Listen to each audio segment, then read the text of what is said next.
presented by our friends at the British Council.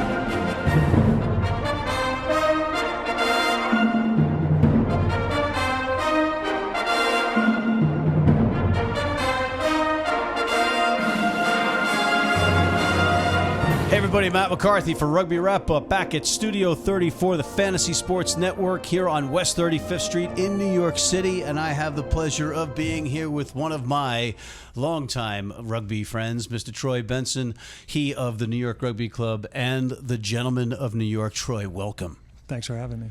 Troy, you're here in our Friends of the British Council Community Corner segment for a reason that is probably a little unorthodox. Because, Troy, we're talking about growing rugby from the ground up, which you're part of in coaching Long Island City's youth program. We're going to talk about that at a later date, because almost as important as that is keeping the old, mature guys involved in rugby, and you've had a big hand in doing that. Well, all the money is in the middle, and I'm just going to come from the outsides and work my way in. There you go. So explain what we're doing, because the Gentlemen of New York are the old boys of the New York Rugby Club, for which we have the New York Rugby Club Corner, of course. But it's not just New York Rugby Club guys. No, it's not. So New York Rugby Club has always had an old boy side, and they've melded together with a few other clubs in the past, but they've always been around. And lately, in the last few years, we've had a lot of trouble getting numbers out, and a lot of teams have, and I know that it's a problem with most old boys clubs across the country. So we decided to get together and create what we call the Old Boy Rugby Palooza, which is, in a sense, instead of... It sounds sexy. It just sounds sexy. You got to try something. Yeah. So what it is instead of New York going to Connecticut and then us canceling on them on a Friday night because we don't have numbers, or Long Island going to Morris and canceling on them Friday night because they don't have numbers, the idea is that everyone goes to every game.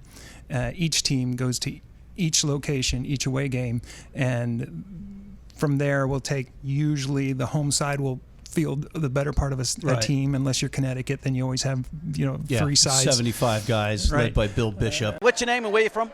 Bill Bishop. I'm from Cheshire, Connecticut. Are you Mr. Bishop or are you a bishop? It's Mr. Bishop. Mr. Bishop. Yeah, I'm not a lay person. Bill Bishop. Yeah, we'll talk about Bill Bishop later. Anyway, so the idea is that everyone goes, everyone plays 2 or 3 halves, and there's a drink up, and it's a way to stay in the game and not have to feel like you have to make practices and be part of the club. And it's a way to be part of the club without having to actually be part of the men's side. I'm still a little banged up, so I haven't been able to play old boys in a while, but I went out to watch your Rugby Palooza weekend out at Fort Tilden, out in the Rockaways. Right on the beach. Right on the beach. We had grass. I mean, it was a little dusty, but it was grass, right? It's grass. It wasn't you're not just covered in pellets when you're walking off the field from the field turf, but also you had the Rockaway Fisheads, who for whatever reason spell Fisheads with one H, and I want to investigate that. They lent their field and their clubhouse to the Long Island Rugby Club, who was the host of this week's Rugby Old Boys Palooza. That's right. And they actually, we had a problem last year getting field space just because it's at a premium in New York City. And Long Island wound up hosting a match for us last year because we couldn't get a field. So it kind of, what goes around comes around. So it was great to have someone else step in and allow us to play there. Right, and some of the characters that you had with you were Rob Goose Greenwald of the Village Lions, or Village Lions Kings. You had Marcello Di Peralta of the Gents. The financier. You had Lance Ray and Max Shishishki, who can't understand a word. He just mumbled his last name on camera, from Long Island Rugby. You had Manny the Greek of Australia, who is now a U.S. citizen, and he is from Darwin, Australia. Yet he's Greek. He's another great international story. You had Kerwin Das, I believe, of Rockaway.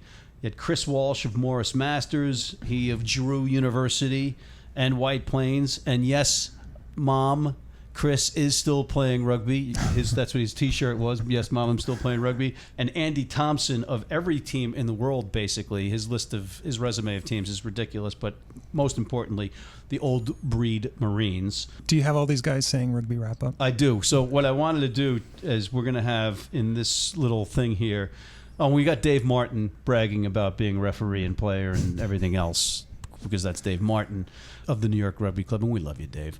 And we don't really have time to talk about your feet. Well, I'm glad we're talking about that.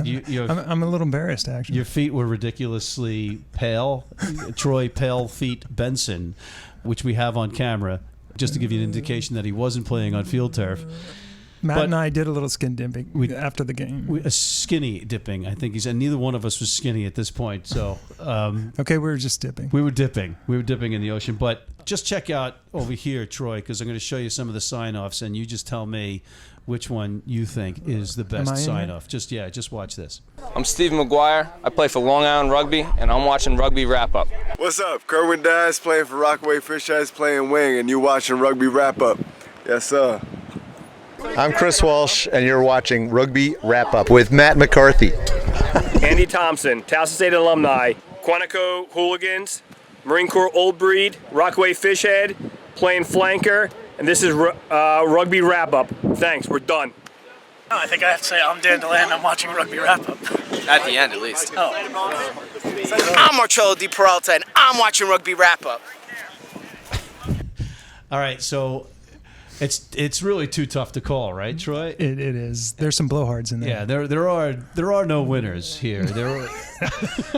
I couldn't have said it better myself. All right, and with that, thank you for your efforts in keeping rugby alive with the more mature folks, because they, in turn, bring their kids and their families. Right. And that's what helps the rugby community, and that's why you, Troy Palefeet Benson, are on this week's Community Corner, brought to you by the Friends of the British Council. With that, thank you, Troy, for stopping in. Matt McCarthy for Rugby Wrap Up here at the Fantasy Sports Network, Studio 34 on West 35th Street, signing off.